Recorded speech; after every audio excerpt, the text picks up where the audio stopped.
Okay, for Transit EGR valve replacement, this is a 2007 and it has got the EGR valve down the back here. You get the line, there it is down there with that plug going in. This is what it looks like. Okay, so we've got a plug on the front there, that's fairly simple. Gonna have these two on the back, and this one here, those three are going to be done from underneath, and this one here we are yet to confirm. We're probably going to have to do that from the top. Okay, so first thing we're going to do is just get some stuff out of the way. We'll just get this out of the way. I'll show you from underneath what it looks like.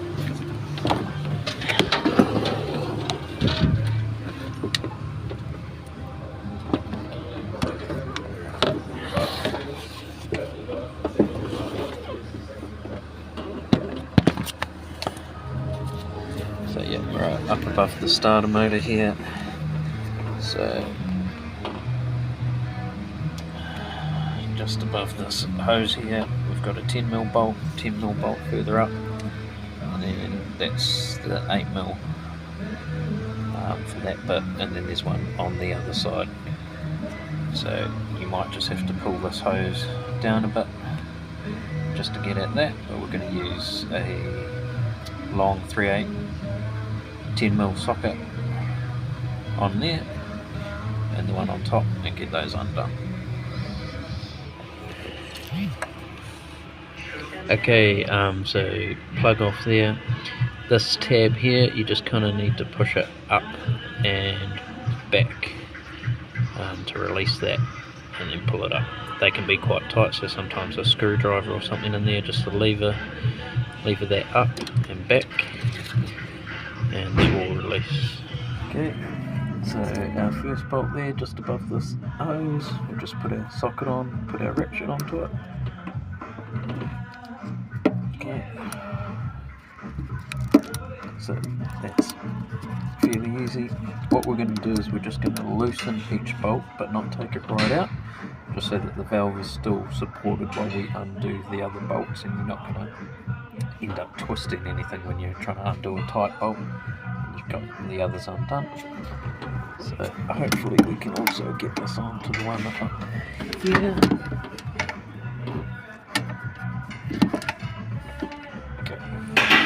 Okay, so this one here, I just didn't quite have enough room with my long socket for the rest of the head, so I'm using a different setup here. It just depends on the length of your socket. So I'm using this special adapter that goes into a spanner, and that just reduces the head size basically to give us room. You could also just use a 10mm spanner from the top reaching over the back, but for us this is a bit easier, so I'm just going to switch the spanner out now for a ratchet spanner, loosen that one off, but I have cracked it now. So yeah, again we will leave it there with it loosened while we undo the other ones. Next one we'll take on is this 8mm up here, and for that we are just going to try and fit a spanner on. Okay, so this one here is fairly easy to do with a spanner, just an 8mm spanner, just under the hose there. It's pretty straightforward, except for my one was trying to round off, so I ended up using a special anti-rounding socket and a quarter drive. But yeah, just a spanner in general will do that one. That's easy. Now we're going to take on the hard one over the other side. Okay, how we're going to get on. Okay, so this is our last one here now, and basically I've just got that same socket, 8mm. You want to make sure it's at least a single hex. I'm just using that anti-round socket again just to be safe, and it's just on a straight extension. if you just look around the back corner of the EGR valve down through here, you can just see the edge of where that bolt is going to mount, and that gives you an idea of where to send it in, but it will just go in straight. Don't need a universal or anything, and it pushes it just up into that back corner up in there.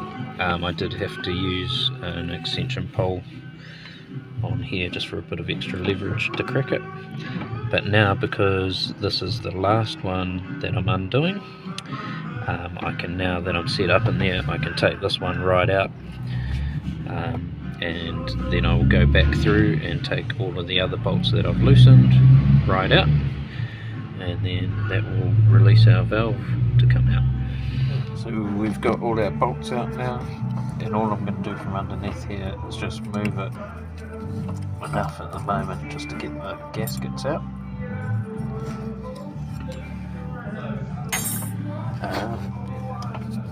Just in case for some reason you have to use them, but you should really put new gaskets in there. We will be putting new gaskets in there, but you know, in case they need to be reused, and also so that you don't just leave them rattling around somewhere, make sure that they're out. And now we'll go to the top and lift this valve out.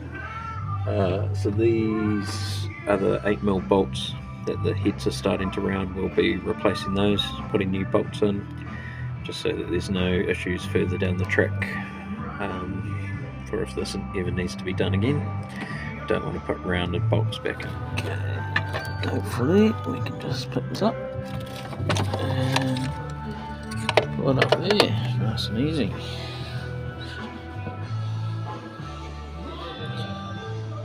Okay, that's our EGR valve off. Okay, so down in here we can see our pipes, ends of our pipes where they join. Just make sure the surfaces are clean of any carbon build-up before you put this back together, so that they're not going to get in the way of your new gaskets. Just see if we can move that plug out the way.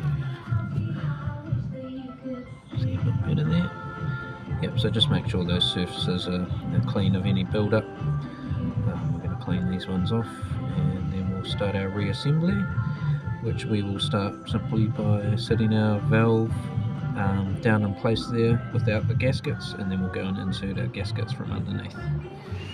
Okay, so I have set that valve back in place, and I've actually just put the plug on the front of it just to help sort of support it in place. So no gaskets in there yet. Here is, well, this is our first new gasket that will go in the back, the wider one. So we'll feed that in now and then put the bolts through. And those other bolts that we're rounding off, I'm going to replace.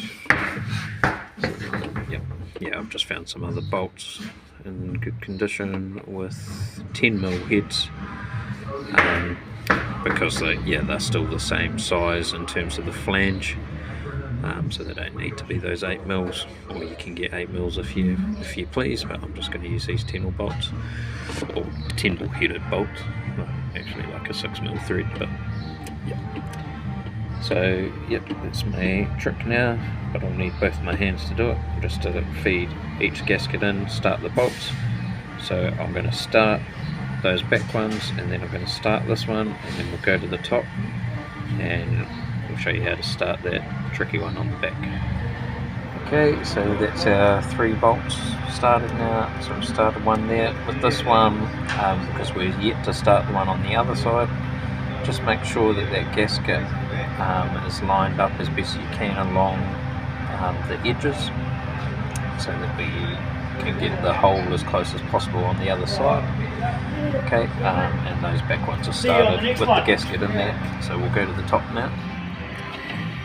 Okay, so now this bolt over the back, we're just using our paper towel trick. So just a piece of paper towel into the socket first, and then push the bolt in, and that holds that nice and tight in there. so that it can't fall out. We can rip off any excess that we don't need. I like to leave a little bit there because it's easier to find it afterwards. Obviously we want to pull the paper towel out when we're done and not leave it hanging out in the engine. Okay, so we are now going to just feed that down into position. Just a note too that those other 3 bolts, none of them are tight yet, because we want to still be able to move the valve around to position. Okay, so down through there we can see it turning. So I did have to use a screwdriver on the back just to push the gasket back towards the front of the vehicle to get it to position properly. Okay, and what you want to do is just get rid of your paper towel. So the bolt's started now, but we want to get rid of that paper towel before we tighten it right up so you don't clamp down on it. And I'm just going to use a claw tool to do that. Not really easy. Okay, so just one of these tools with the end like that. I'm just going to reach in and pull that out. Just like that. So get rid of that, and then we can do that bolt up, and then just tighten up other 3 bolts as well, and then that will be EGR valve replacement on a Ford Transit. This is 2007. Okay, and these are the fault codes that we had before doing this job. So you can see there we've got a P062B, a P0404, a P0299, and a P0234, and a P0195. So that's a lot of codes. We decided to tackle the EGR valve first, in the hope that it would get rid of some of these other codes, and it appears that it did in fact do that, just doing the EGR valve. So if you've got these codes, this set of codes, then the EGR valve is a good thing to go after first. Okay, I hope that has helped you out today. Don't forget to click the like button and also click the subscribe while you're there. We've got a bunch of diagnostic solutions and tips and tricks for professional mechanics like ourselves, and also for the serious DIYers at home. So click that subscribe and the bell so you get notified, and we will see you in the next video.